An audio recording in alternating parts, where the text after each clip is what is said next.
ओम नमः शिवाय। दंभ की तपस्या और विष्णु द्वारा उसे पुत्र प्राप्ति का वरदान, शंखचूड़ का जन्म, तप और उसे वर प्राप्ति, ब्रह्मा जी की आज्ञा से उसका पुष्कर में तुलसी के पास आना और उसके साथ वार्तालाप, ब्रह्मा जी का पुनः वहां प्रकट होकर दोनों को आशीर्वाद देना और शंखचूड़ का गांधर्व विवाह की विधि से तुलसी का पानी ग्रहण करना। तदंतर जलंधर की उत्पत्ति से लेकर उसके वध तक का प्रसंग सुनाकर सनत कुमार जी ने कहा, मुने, अब शंभु का दूसरा चरित्र प्रेम पूर्वक श्रवण करो। उसके सुनने मात्र से शिव भक्ति सुदृढ़ हो जाती है। व्यास जी शंखचूड़ नामक एक महावीर दानव था जो देवों के लिए कंटक स्वरूप था। उसे शिवजी ने रण के मुहाने पर त्रिशूल से मार डाला था। शिवजी का वह दिव्य चरित्र परम पावन तथा पापनाशक है। तुम पर अधिक स्नेह होने के कारण मैं उसका वर्णन करता हूँ। तुम प्रेम पूर्वक उसे श्रवण करो। ब्रह्मा के पुत्र जो महर्षि मरीचि थे, उनके पुत्र कश्यप हुए। ये मननशील, धर्मिष्ठ, सृष्टिकर्ता, विद्या संपन्न तथा प्रजापति थे। दक्ष ने प्रसन्न होकर अपनी 13 कन्याओं का विवाह इनके साथ कर दिया। उनकी संतानों का इतना अधिक विस्तार हुआ कि उसका वर्णन करना कठिन है। उन कश्यप पत्नियों में एक का नाम दनु था। वह श्रेष्ठ सुंदरी तथा महारूपवती थी। उस साध्वी का सौभाग्य बढ़ा हुआ था। मुने, उस दनु के बहुत से महाबली पुत्र उत्पन्न हुए। विस्तार भय से उनके नाम नहीं गिनाए जा रहे हैं। उनमें एक का नाम विप्रचिति था, जो महान बल पराक्रम से संपन्न था। उसका पुत्र दंभ हुआ, जो जितेंद्रिय, धार्मिक तथा विष्णु भक्त था। जब उसके कोई पुत्र नहीं हुआ, तब उस वीर को चिंता व्याप्त हो गई। उसने शुक्राचार्य को गुरु बनाकर उनसे श्री कृष्ण मंत्र प्राप्त किया और पुष्कर में जाकर घोर तप करना आरंभ किया। वहाँ करते हुए उसके 1,00,000 वर्ष बीत गए। तब उस तपस्वी के मस्तक से एक जाज्वल्यमान तेज निकलकर सर्वत्र व्याप्त हो गया। वह तेज इतना दुस्सह था कि उससे संपूर्ण देवता, मुनि तथा मनु संतप्त हो उठे। तब वे इंद्र को अगुआ बनाकर ब्रह्मा के शरणापन्न हुए। वहां उन्होंने संपूर्ण संपत्तियों के दाता विधाता को प्रणाम करके उनकी स्तुति की और फिर विशेष रूप से व्याकुल होकर अपना सारा वृतांत उनसे कह सुनाया। उनकी बात सुनकर ब्रह्मा भी उन्हें साथ लेकर वह सारा वृतांत विष्णु को सुनाने के लिए वैकुंठ को चले। वहां पहुंचकर सब लोगों ने त्रिलोकी के अधीश्वर तथा रक्षक महापरमात्मा विष्णु को विनीत भाव से प्रणाम किया और फिर हाथ जोड़कर उनकी स्तुति करने लगे। देवता बोले, देव, हमें पता नहीं कि यहाँ कौन सा कारण उत्पन्न हो गया है। हम किसके तेज से संतप्त हो उठे हैं, यह आप ही बतलाइए। दीन बंधो, अपने दुखी सेवकों के रक्षक तो आप ही हैं, अतः शरणदाता रमानाथ, हम शरणागतों की रक्षा कीजिए। सनत कुमार जी कहते हैं, मुने, ब्रह्मा आदि देवताओं के वचन को सुनकर शरणागत वत्सल भगवान विष्णु मुस्कुराए और प्रेम पूर्वक बोले। विष्णु ने कहा, अमरो, शांत रहो, घबराओ मत, भयभीत न हो। कोई उलट पलट नहीं होगा, क्योंकि अभी प्रलय का समय नहीं आया है। यह तेज तो दंभ नामक दानव का है, जो मेरा भक्त है और पुत्र की कामना से तप कर रहा है। मैं उसे वरदान देकर शांत कर दूंगा। सनत कुमार जी कहते हैं, मुने, भगवान विष्णु के यूँ कहने पर ब्रह्मा आदि देवताओं की व्यग्रता जाती रही।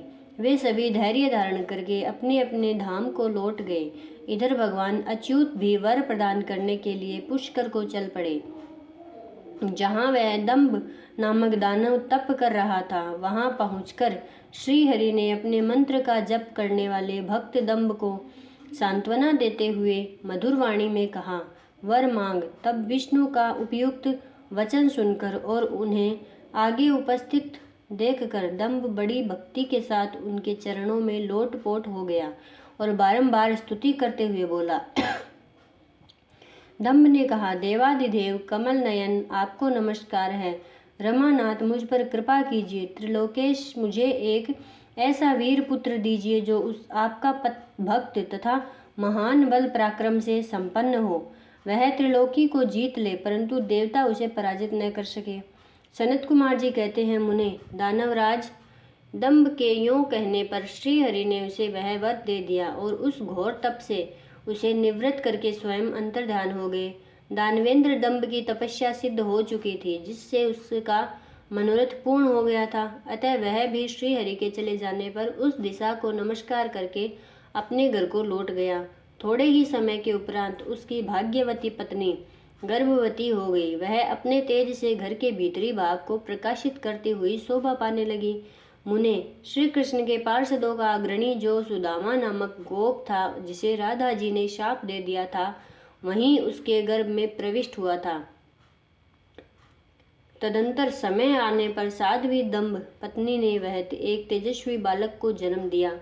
तब पिता ने बहुत से मुनीश्वरों को बुलाकर उसका विधि पूर्वक जात कर्म आदि संस्कार संपन्न किया। द्विजोतम उस पुत्र के उत्पन्न होने पर बहुत बड़ा उत्सव मनाया गया।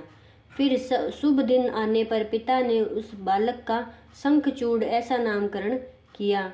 वह अपने पिता के घर में शुक्ल पक्ष के चंद्रमा की भांति बढ़ने लगा। वह अत्यंत तेजस्वी था, अतः उसने बचपन में ही सारी विद्याएं सीख ली। वह नित्य बाल क्रीड़ा करके अपने माता पिता का हर्ष बढ़ाने लगा और अपने समस्त कुटुंबियों का तो वह विशेष रूप से प्रेम भाजन हो गया।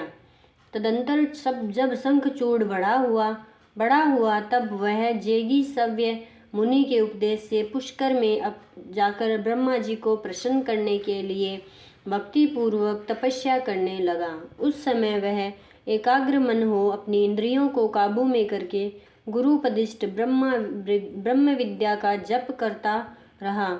यूं पुष्कर में तपस्या करते हुए दानवराज शंखचूड़ को वर देने के लिए लोक गुरु एवं ऐश्वर्यशाली ब्रह्मा शीघ्र ही वहां पधारे और उस दानवेंद्र से बोले, वर मांग।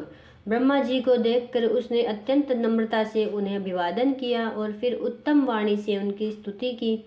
तत्पश्चात उसने ब्रह्मा से वर मांगते हुए कहा, भगवान, मैं देवताओं के लिए अजय हो जाऊं। देवताओं के लिए अजय हो जाऊं। तब ब्रह्मा जी ने परम प्रसन्न होकर बोले, तथास्तु, ऐसा ही होगा। फिर उन्होंने शंखचूड़ को वह दिव्य श्री कृष्ण कवच प्रदान किया जो जगत के संपूर्ण मंगलों का भी मंगल और सर्वत्र विजय प्रदान करने वाला है।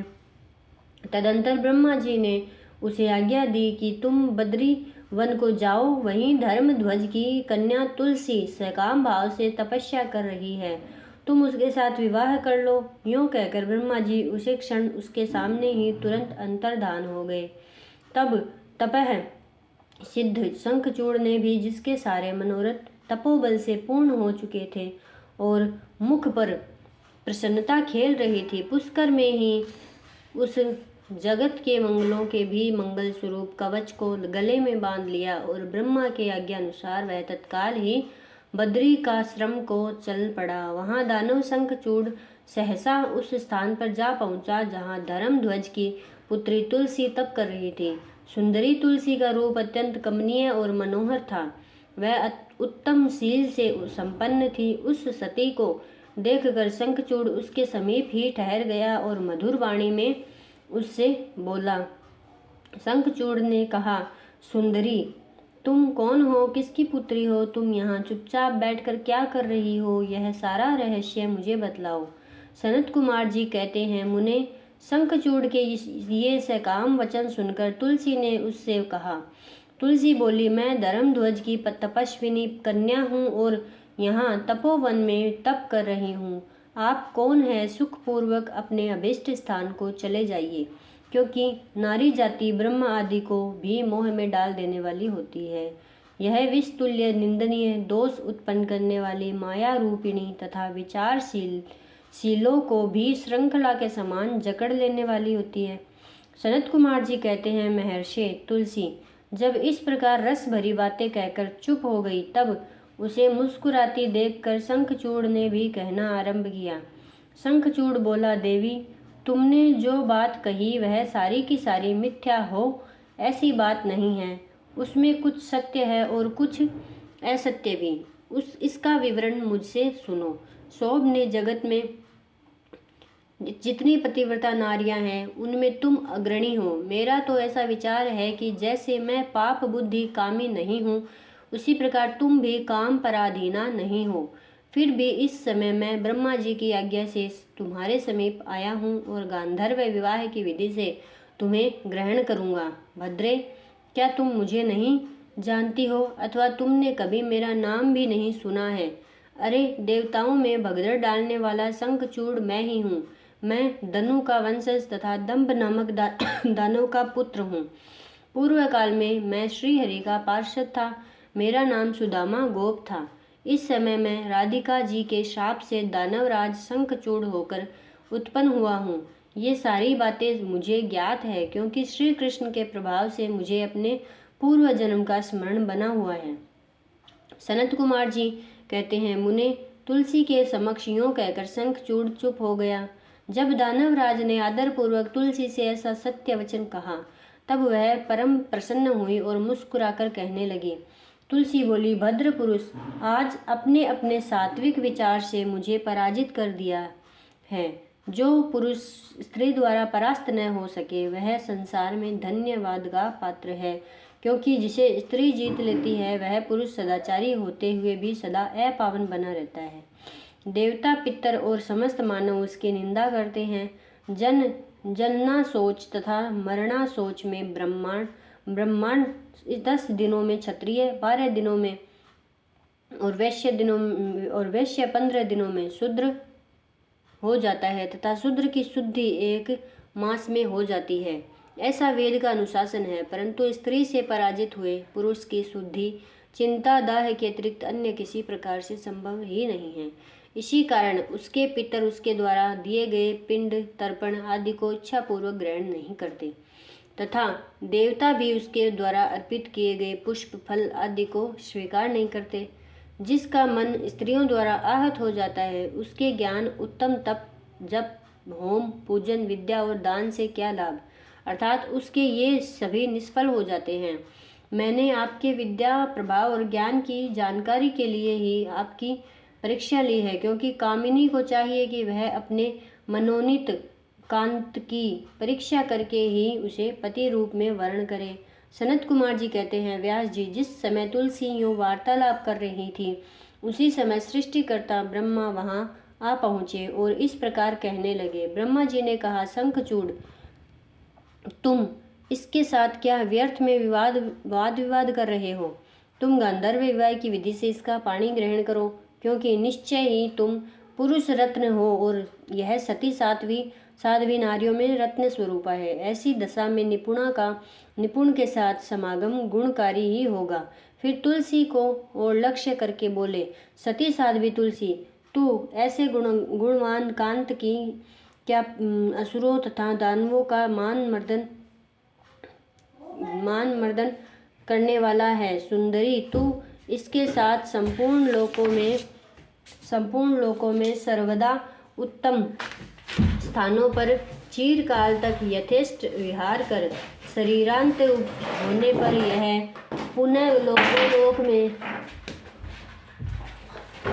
श्री कृष्ण को ही प्राप्त होगा और इसकी मृत्यु हो जाने पर तू भी वैकुंठ में चतुर्भुज भगवान को प्राप्त होगी। सनत कुमार जी कहते हैं, मुने, इस प्रकार आशीर्वाद देकर ब्रह्मा अपने धाम को चले गए। तब दानव शंखचूड़ ने गांधर्व विवाह की विधि से तुलसी का पानी ग्रहण किया। यूं तुलसी के साथ विवाह करके वह अपने पिता के स्थान को चला गया और मनोरम भवन में उस रमणी के साथ विहार करने लगा। ओम नमः शिवाय।